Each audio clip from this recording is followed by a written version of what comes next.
함께 봉독하도록 하겠습니다. 제가 먼저 18절 봉독하겠습니다. 이른 아침에 성으로 들어오실 때 시장하신지라.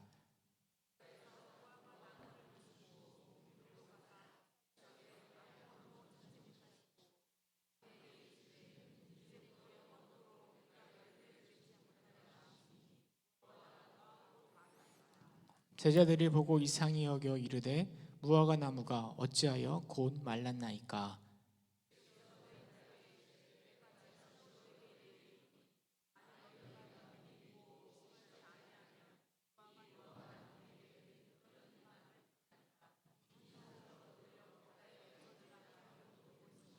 함께 읽겠습니다.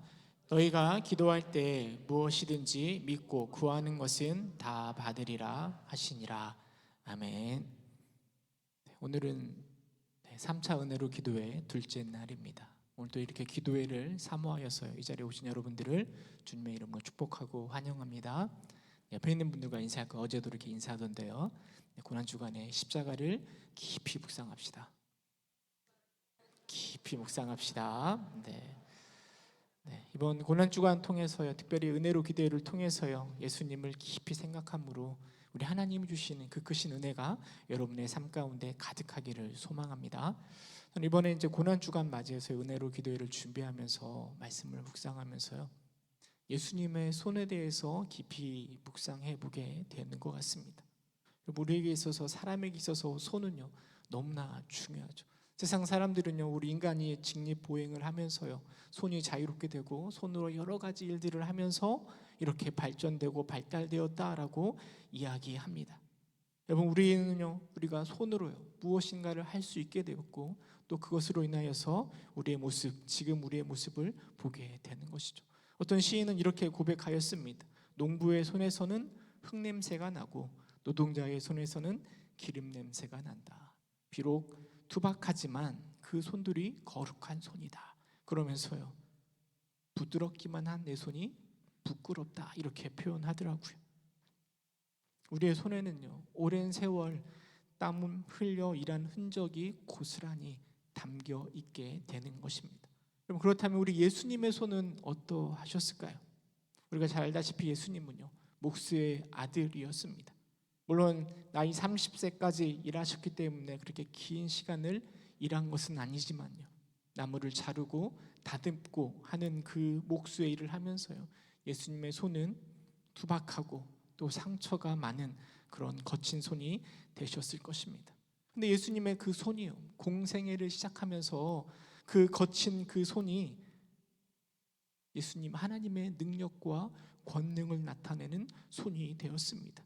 주님이 닿는 곳보다 닿는 곳마다 병든 자가 나았고요, 죽은 자가 살아나고 귀신들이 쫓김을 받았습니다. 마태복음 5장 8절에 보면은요, 예수께서 손을 내미니까 나병 환자가 나음을 받았다, 이렇게 이야기합니다. 마가복음 5장 41절에 보면 그 아이의 손을 잡고 이르시되 달리다고 하시니까요, 그 소녀가 일어나는 병고침을 받았다 이야기합니다. 목자 없는 양 같은 5천 명의 무리를 보시고 손에 오병이어 도시락 하나를 들고 나서 축복하실 때요, 사람들에게 나눠주고 12강주리가 남는 기적이 일어나기도 합니다. 그 거칠었던 예수님의 손이 전능한 손, 능력의 손이 된 것입니다. 그리고 그 많은 사람들이요, 그 예수님의 능력의 손으로 인해서 병에서 자유를 누리고요, 기적을 경험하고요, 우리의 필요를 채우시는 하나님의 능력을 경험하게 되는 것입니다. 우리 예수님의 손은요, 능력의 손이고 사랑의 손입니다. 예수님, 하나님을 제대로 믿지 못한 모세가요, 하나님께 불평불만합니다. 하나님, 이런 일이 도대체 가능합니까? 그러자 하나님께서 민수기에 이렇게 이야기합니다. 여호와께서 모세에게 이르시되 하나님의 손이 짧으냐. 여러분, 우리 하나님의 손은요 한계가 없습니다. 결코 짧지 않습니다. 우리 하나님의 손은 전능한 손이십니다. 혹 여러분의 삶 가운데요, 어려움이 있고 아픔이 있고 힘듦이 있습니까? 그렇다면 그 주님의 능력의 손을 바라보시기 바랍니다. 그 주님의 사랑의 손으로 나를 어루만져 주시고 붙드시기를 기도하시기 바랍니다. 그래서 그 능력의 손을 경험할 수 있기를 간절히 소망합니다. 근데 여러분, 그 능력의 손이요, 가장 아름답고 가장 전능하신 그 손이 저주의 십자가에 못 박히십니다. 죄라고는 찾아볼 수 없는 평생 진실하고 거룩하게 살아오셨던 그 주님의 손이 십자가에 커다란 못에 박히시는 모습 우리는 잘 알고 있습니다. 우리 이번에 십자가의 주제에 보면 그 대못이 십자가처럼 표현되었잖아요. 여러분, 그 큰 대못이 예수님의 손목에 박히셨을 때 그럼 예수님이 얼마나 아프셨을까요? 손에 조그만 가시만 박혀도 끙끙거리면 아프다라고 할 텐데요, 그 큰 손이, 그 큰 못이 예수님의 손에 박히셨을 때 얼마나 아프셨을까요? 여러분, 육체의 고통보다 더 큰 고통은 영적인 고통입니다. 여러분, 예수님이 박히신 그 못, 그 십자가는요, 그냥 못이 아니고 그냥 십자가가 아니고 우리가 지은 죄에 대한 그 죄의 대가로 박힌 그 십자가임을 우리는 기억해야 될 것입니다. 대속의 고통이, 내가 짊어져야 될 죄의 무게를 우리 주님께서 그 손에 받으신 것입니다. 능력의 손, 사랑의 손이요, 그래서 사람들로부터 영광을 받아야 될 그 손이 나의 죄로 인하여서 무기력한 손, 저주의 손이 되어버린 거죠. 예수님 십자가에 못 박혀 계실 때요, 사람들이 이야기합니다. 당신이 만일 하나님의 아들이거든 자기를 구원하고 그 십자가에서 내려오라, 그러면 내가 너를 믿겠다라고 이야기합니다. 여러분, 우리 주님은요, 능력의 손이셔요. 얼마든지 내려오실 수 있습니다. 그러나 우리 주님은 십자가에서 내려오지 않으셨습니다. 왜냐하면 우리 예수님이요, 우리를 사랑하셨기 때문입니다. 그 사랑의 손으로 인해서요, 우리는 나음을 받게 된 것 아니겠습니까? 오늘 이 예수님의 그 손을 기억하면서요, 오늘 본문을 묵상해보고 우리에게 적용해 보았으면 좋겠습니다. 그럼 예수님의 그 손을 묵상하는 기간을 우리는 고난주간이라고 이야기합니다. 그리고 고난주간에 우리는 은혜의 기도회로 모여 있습니다. 지난 주일은 종료주일이었잖아요. 예수님께서요, 나귀를 타고 예루살렘에 입성하셨습니다. 그리고 어제 월요일에는요, 예수님께서 성전에 들어가셔서요, 성전을 청결하게 하셨습니다. 성전에서 물건을 팔고 있는 자들의 상을 뒤집어 엎으셨습니다. 그리고 그날 예루살렘을 나오셨고요, 예루살렘 근처에 베다니에 머무르셨다가 다음 날, 그러니까 화요일 날, 오늘 아침에, 이른 아침에 다시 예루살렘으로 들어가시면서 일어난 일들을 우리가 오늘 읽은 본문에 기록하고 있습니다. 너무 이른 아침이어서 그런지 예수님은 아침 식사를 못 하신 것 같습니다. 그래서 성경은 예수님이 시장하신지라 배가 고프시다라고 표현하고 있습니다. 그리고 길가에서 한 무화과 나무를 보았는데요, 그리고 그 무화과 나무를 보시고 열매를 따 먹으려고 하였는데 그 무화과 나무에 열매가 없습니다. 아무것도 없는 무화과 나무를 보시고 예수님께서 19절에 말씀하시는 거예요. 이제부터 영원토록 내가 열매를 맺지 못하리라. 그렇게 말씀하시니까 곧 무화과 나무가 말랐다라고 성경은 기록하고 있습니다. 이 본문 이야기를 마가복음도 기록하고 있는데요, 마가복음에서는 이 사건을 좀 더 자세하게 기록하고 있습니다. 정확하게 이야기하면 예수님께서 무화과 나무를 저주한 날은 월요일이었습니다. 월요일날 성전을 청결하러 가시면서요, 그 일을 만나게 되신 거고 무화과 나무에게 이렇게 저주를 한 거죠. 그리고 화요일날 아침에 들어가면서 그 무화과 나무가 마른 것을 보고 베드로가 예수님에게 이야기하였다라고 마가복음은 기록하고 있습니다. 사실 열매 없는 무화과 나무를 저주하시는 이 사건을 보면서요, 사실 이해하는 게 쉽지가 않습니다. 왜냐하면요, 마가는 무화과 나무에 열매가 없는 이유도 분명하게 이야기하는데요, 마가복음 11장 13절 한번 보면은요, 마가복음 11장 13절 맨 마지막에 보면 이렇게 이야기합니다. 멀리서 잎사귀 있는 한 무화과 나무를 보시고 혹 그 나무에 무엇이 있을까 하여 가셨더니 가서 보신즉 잎사귀 외에 아무것도 없더라. 이는 무화과의 때가 아님이라. 그러니까 열매를 맺을 때가 안 되었다라는 거예요. 예수님이 무화과 나무에서 열매를 따려고 하는데 때가 되지도 않았다는 거예요. 그 나무가 무슨 죄가 있습니까? 아직 때도 안 됐는데. 그런데 예수님께서는 그 열매 없는 무화과 나무를 보고 어떻게 하셨다고요? 저주하셨어요. 그리고 그 나무가 마르게 된 거예요. 예수님이 배가 고프셔서 화가 나셨을까요? 도대체 왜 아무 죄도 없는 그 무화과 나무에게 그렇게 저주를 하셨을까? 사실 이해하는 게 쉽지가 않습니다. 근데 우리는 이것을 잘 이해하려면요, 그때 당시의 문화 속에서 본문을 이해해야 됩니다. 사실 시기가 지금 예수님이 6월절에 돌아가셨으니까요. 6월절이면 우리 지금 달력으로 보면 3, 4월경이라고 합니다.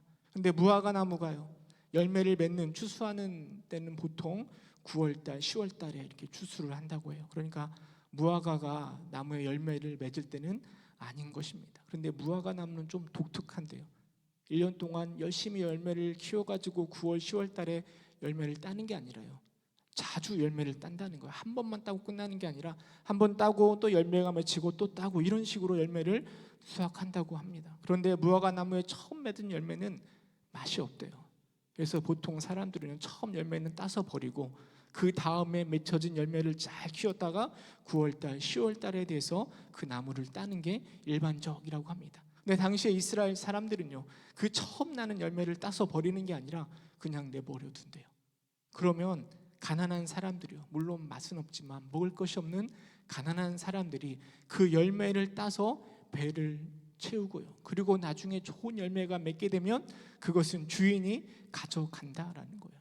그래서 처음 맺은 열매를 파게라고 이렇게 부른다고 합니다. 예수님께서 지금 길을 가시다가 무화과 나무에 가서 열매를 찾았을 때요, 잘 열린 열매를 찾는 게 아니라 그 파게라고 불리는 처음 익은 그 열매를 찾고 계시는 거예요. 그런데 무화과 나무에 열매가 없자 예수님께서는 그것을 저주하고 계시는 것입니다.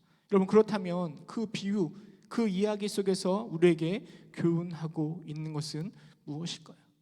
먼저 생각해 봐야 될 것은요, 예수님께서 말씀하시는 그 열매 없는 무화과 나무, 잎사귀만 무성한 그 무화과 나무는 무엇을 가리키는 것인지를 우리는 생각해 볼 필요가 있습니다. 그것을 분명하게 알 때 우리에게 주는 교훈이 무엇인지도 생각해 볼 수 있습니다.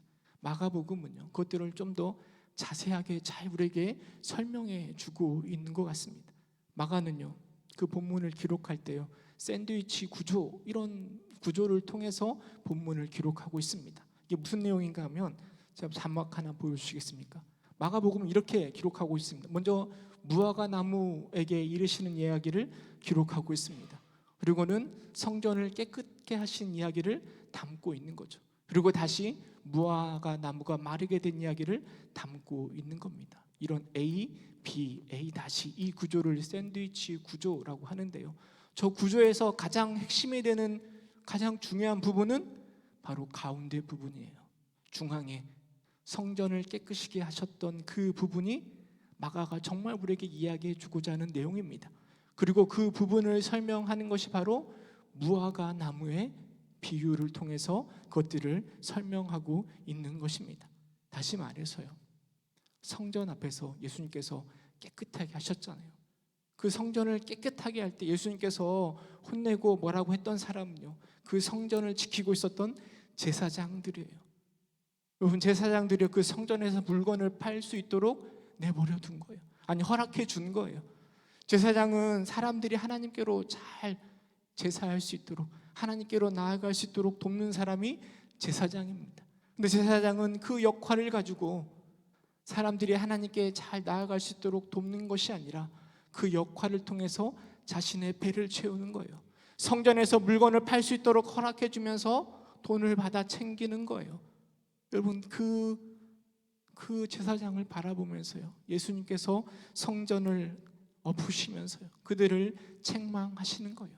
그렇다면 여러분, 열매 없는 무화과 나무는 누구를 가리키는 걸까요? 바로 그 제사장들을 이야기하는 것입니다. 때가 되어서 열매를 맺어야 되는데 아무 열매도 맺지 않은 채 잎만 무성한 그 무화과 나무는 제사장이면서 전혀 그 일을 감당하지 못하는 어리석은 그 못된 사람들, 열매 없는 그 무화과 나무, 그래서 저주를 받아 마를 수밖에 없는 그 제사장을 가리키는 것입니다. 뿐만 아니라 그 무화과 나무는요, 제사장을 넘어서 예수님을 따르는 제자들을 바라보며 염려의 눈길로 주님께서 말씀하시는 거예요. 혹여나 너희들 지금은 예수님을 따라 잘 따라가고 있지만 예수님 십자가에 못 박혀 죽으신 이후에, 부활하고 승천하신 이후에 혹여나 저 제사장들처럼 열매 없는 무화과 나무처럼 살아가진 않을까 하는 염려를 담아서 주님께서 그 무화과 나무를 통하여 제자들에게 말씀하고 있는 것이고요. 더 나아가서 오늘 고난 주간을 보내고 있는 우리를 향해서요, 아무런 열매도 없이 자신의 유익만을 위해서 살아가고 있는 저 종교 지도자와 같은 우리의 신앙의 모습을 바라보면서 너희는 열매 없는 무화과 나무가 되어서는 안 될 것이다 라고 우리에게 적용할 수 있다라는 것입니다.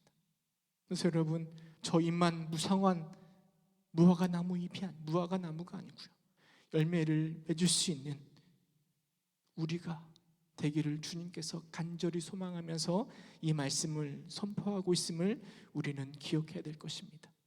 고난 주간이잖아요. 저 종교 지도자와 같은 그 못된 목사님들, 그 못된 중직자들 생각할 게 아니라요, 여러분 오늘 나의 모습을 곰곰이 생각해 보시기 바랍니다. 우리 예수님께서는요, 그 능력의 손으로, 그 귀한 손으로 우리의 죄악 때문에 십자가에서 그 큰 못에 매달리셨습니다. 감당할 수 없는 그 못에 찔림을 받았는데요, 혹시 오늘 나의 모습이, 오늘도 내가 믿음으로 살아간다라고 고백하는 나의 모습이 저 열매 없는, 열매를 하나도 맺지 못하는 무성한 무화과 나무가 되어버린 것은 아닌지 우리의 모습을 점검할 수 있는 귀한 고난주간, 귀한 시간들이 될 수 있기를 간절히 소망합니다. 제가 설교를 이렇게 준비하면서 이찬수 목사님의 설교를 들어봤는데요, 이찬수 목사님이 이 설교를 본문을 해석하시면서 시장하신지라라는 이 표현이 중의적인 표현이다 이렇게 말씀하시더라고요. 여러분, 중의적인 표현이 어떤 뜻인가 하면, 표현은 한 가지인데 그 안에 의미가 두 가지 의미를 담고 있다라는 것이에요.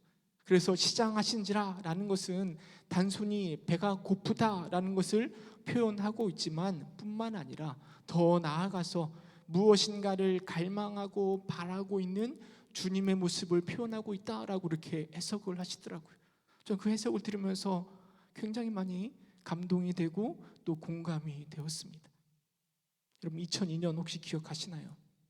네, 월드컵 있었던 해 아닙니까? 그때 우리 축구 대표팀의 목표는 16강이었습니다. 한 번도 승리해 본 적이 없어서 16강만 들어가면 될 것이다, 그게 우리의 목표다 얘기했는데, 히딩크 감독이 어디까지 올라갔죠? 축구 대표팀을 4강까지 올렸습니다. 16강에 들어가고 나서요, 히딩크 감독이 인터뷰를 하면서 이렇게 고백했습니다. 난 여전히 배가 고프다. 여러분, 경기 뛰느라 밥을 못 먹어서 배고프다고 표현했을까요? 그건 아니잖아요. 더 많은 승리를 바라고 소망하는 표현 가운데 내가 여전히 배가 고프다라고 표현한 것 아니겠습니까? 이찬수 목사님은 그 시장하신지라를 그렇게 또 해석하시더라고요. 단순히 배가 고픈 것을 뛰어넘어서 무언가를 더 갈망하고 소망하는 예수님의 모습을 그렇게 표현하는 것이다 라고 이야기하고 있는 것이고요, 그 배가 고프다고 표현하시는 것은 더 많은 것들, 특별히 제자들을 향하여서, 오늘 우리를 향하여서 더 많은 것들을 바라고 소망하고 계시다라는 것을 표현하고 있다라는 거예요. 여러분, 우리 주님께서 더 바라고 소망하는 게 무엇이겠습니까? 바로 열매 아니겠습니까? 무화과 나무에 전혀 맺혀지지 않는 그 열매를 소망하고 계신 것 아니겠습니까? 만약에 그 열매가 없다면 저 무화과 나무처럼 마르게 될 것입니다. 제사장들과는 확연하게 구별되는 그 제자들에게, 그리고 오늘을 살아가는 우리들에게 우리 주님은 간절한 마음으로 그 열매를 기대하며 소망하고 있는 것입니다. 물론 지난 3년간 예수님의 제자들은요, 예수님을 열심히 따라오고 그를 닮아가려고, 예수님과 함께 배워가려고 살아왔을 것입니다. 그러나 우리 예수님은요, 그럼에도 불구하고 더 많은 것을 갈망하며 배고프다라고 표현하고 계시는 것입니다. 히딩크 감독이 더 많은 승리를 갈망했던 것처럼 저는 열매 없는 무화과 나무가 아니라 내 배를 채워줄 수 있는 열매를 갈망하시는 예수님의 모습을 우리가 바라볼 수 있는 것 같습니다. 물론 본문에서 예수님이요 배가 고프신 것이 아니라 그런 갈망 속에서 시장하신지라 라고 성경이 기록했다라고 저는 확신이 들지는 않습니다. 그러나 예수님의 손을 묵상하는 오늘 우리는요 본문을 충분히 그런 의미에서 해석하고 우리에게 적용해 볼 수 있는 것 같습니다. 여러분, 열매 없는 무화과 나무를 통해서요, 저주를 받고 있는 그 무화과 나무를 통해서요, 우리 주님께서 우리에게 얼마나 많이 열매를 바라고 소망하고 계시는지 그것들을 깊이 묵상해 보시기 바랍니다. 여러분, 그렇다면 예수님께서 그렇게 간절히 바라고 소망하는 그 열매는 무엇일까요? 오늘 나에게 내가 맺혀지기를 간절히 바라고 소망하는 그 열매는 무엇일까요? 열매 없던 무화과 나무가 말라버린 걸 보고요, 제자들이 예수님께 이상히 여기며 물어봅니다. 20절에 보니까요, 왜 어찌하여 곧 말랐나이까? 라고 제자들이 예수님께 질문합니다. 예수님, 멀쩡했던 무화과 나무가 어떻게 이렇게 말라버립니까? 라고 질문할 때요, 예수님께서 21절, 22절 이렇게 대답합니다. 우리 두 절 말씀 우리 함께 읽어보도록 하겠습니다. 시작. 예수께서 대답하여 이르시되 내가 진실로 너희에게 이르노니 만일 너희가 믿음이 있고 의심하지 아니하면 이 무화과 나무에게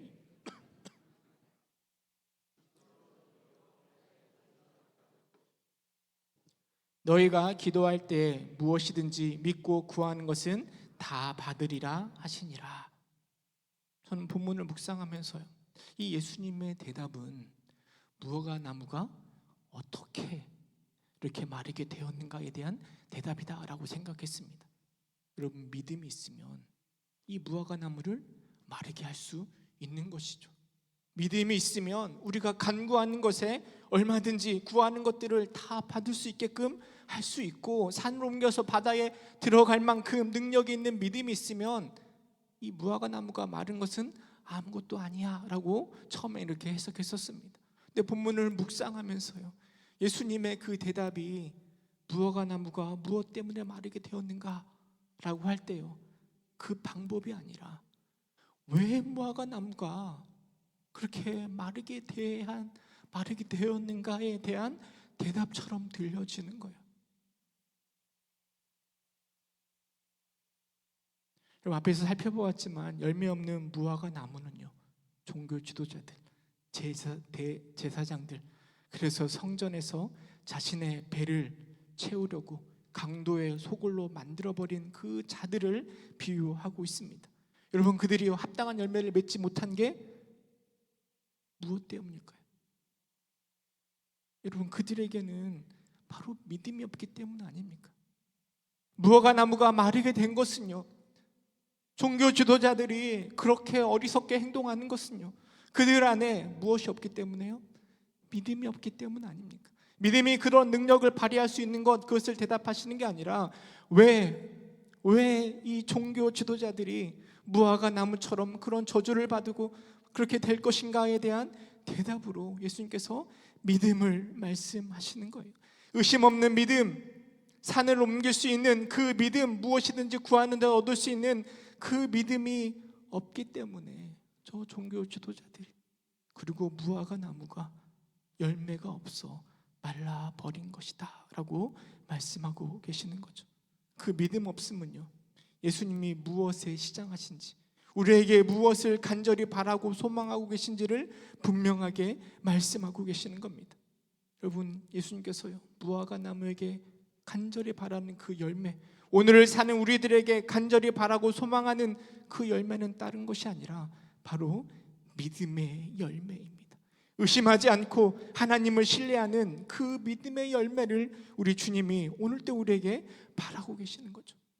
열매 없는 저 무화과 나무와 같은 저 제사장들에게, 자신을 따르는 제자들에게, 그리고 고난주간을 기억하면서 기도회로 모이는 오늘 우리들에게 예수님의 간절한 바람이 바로 그 믿음의 열매임을 분명하게 우리에게 말씀하고 계십니다. 히브리서 11장 6절 이렇게 이야기합니다. 믿음이 없이는 하나님을 기쁘시게 못하나니 하나님께 나아가는 자는 반드시 그가 계신 것과 그가 자기를 찾는 자에게 상 주시는 이심을 믿어야 할지니라 라고 이야기합니다. 여러분, 믿음이 없이는 하나님을 기쁘시게 할 수 없다라고 이야기하고 있습니다. 여러분의 마음 가운데 주를 향한 의심 없는 그 믿음이 여러분의 마음 중심에 가득하십니까? 가득하십니까? 아멘 해주세요. 네, 가득하십니까? 네, 그래요. 우리 믿음이 우리 하나님이 간절히 바라고 계시는 열매의 모습입니다. 근데 우리 한국 사람이요, 믿음을 이야기할 때 우리는요 주로 생각하는 것이요, 우리의 생각 가운데 내가 예수님을 믿어, 이것만 생각하는 것 같아요.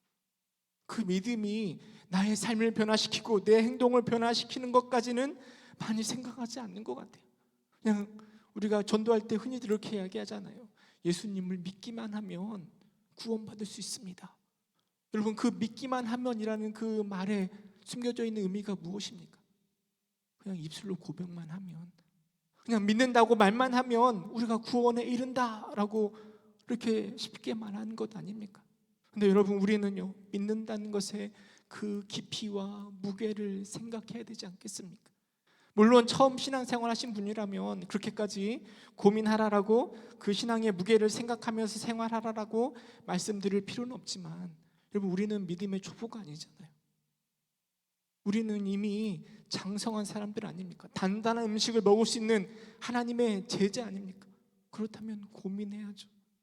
예수님을 믿는다는 것이, 예수님이 원하는 그 믿음의 무게가 무엇인지, 예수님이 원하시는 그 진정한 믿음이 무엇인지 고민하고 생각해야 되지 않겠습니까?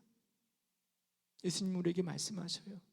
산을 들어서 바다에 받칠 수 있는 믿음, 구하는 대로 역사하시는, 응답하시는 그 믿음, 그런데 이렇게 그 믿음을 이야기하십니다.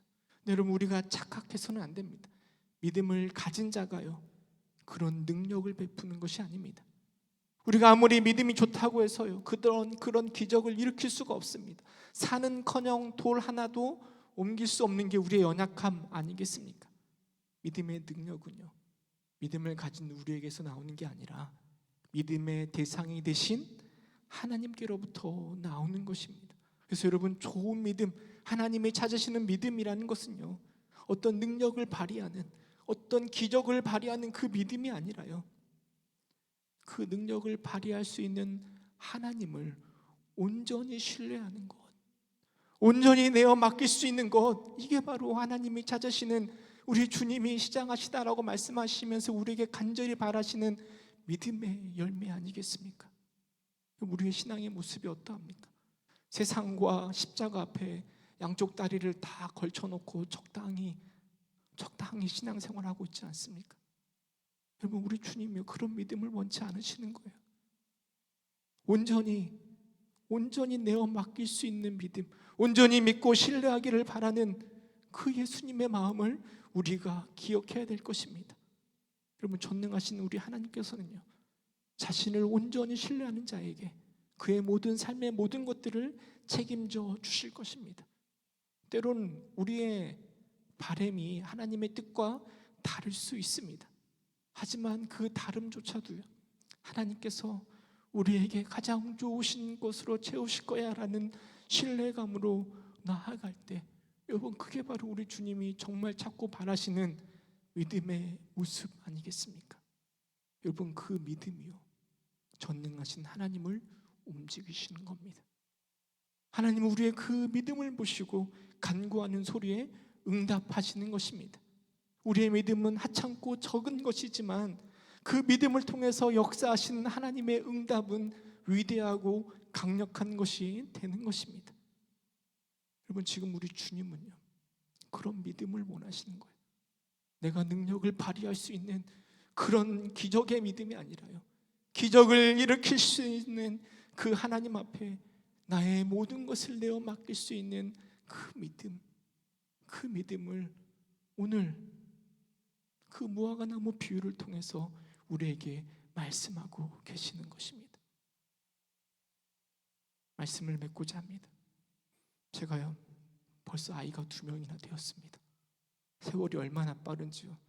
우리 첫째가 고등학교에 들어갔다네요. 저 깜짝 놀랐습니다. 네. 제가 아이를 키울 때요, 제가 아빠로서 아이에게 이런 아빠가 되고 싶은 마음이 있는 거예요. 정말 친구 같은 아빠, 정말 편하게 대하고 싶은 그런 아빠가 되고 싶은 마음이 간절합니다. 근데 제 아내는요, 그런 저를 보면서 엄청 뭐라고 하는 거예요. 당신이 그렇게 하니까 애들이 말을 안 듣고 버르장머리가 없지, 어떻게 아빠가 친구가 될 수 있어? 막 뭐라고 하는 거예요. 그래도 저는 이렇게 편안하고 좋은 아빠가 되고 싶은 게 저의 바람입니다. 근데 오늘 아침에요, 하민이랑 이렇게 잠에서 깨어가지고 침대에 누워 있다가요, 우리 하민이가 얼마나 귀엽습니까? 그래서 제가 하민에게 물어봤습니다. 하민, 아빠 사랑해? 여러분, 우리 하민이가 뭐라고 대답했을까요? 네, 우리 하민이가 짜증을 내면서 그런 것 좀 그만 물어봐, 잠 좀 자자, 이렇게 이야기를 하는 거예요.